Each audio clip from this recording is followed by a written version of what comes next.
রে, সারাদিন এই একটা চেম্বার লোড করেছিস? তোদেরকে বলিনি আজকের মধ্যে সব চেম্বারগুলো লোড করতে হবে? মালিক, আমরা মানুষ, মেশিন না। এই কাজ করতে শক্তি লাগে। তুই আমাকে কাজ শেখাচ্ছিস? এসব কাজ করা কিছুই না। মুখে বললে হয় না মালিক, করে দেখাতে হয়। কি? যত বড় মুখ নাই তত বড় কথা? এই কাজ আমার নয়, এই কাজ তোদের মতো ছোট লোক। এই কাজের ভয় করিস বলেই তো গরিব হয়ে আছিস। এসব গরিবদের সঠিক দোষ। আমরা এখানে কাজ করি বলে জাতামাতা বলেন না। শালা, ছোট লোকের আবার কথার বেলায় আছে, কাজের বেলায় নাই।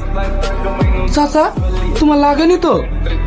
না রে, আমার কিছুই হয়। এই গরিবদের প্রতি অত্যাচার আজ থেকে না, অনেক আগে থেকেই হয়ে আসছে। চাচা, গরিব হওয়াটা কি অপরাধ?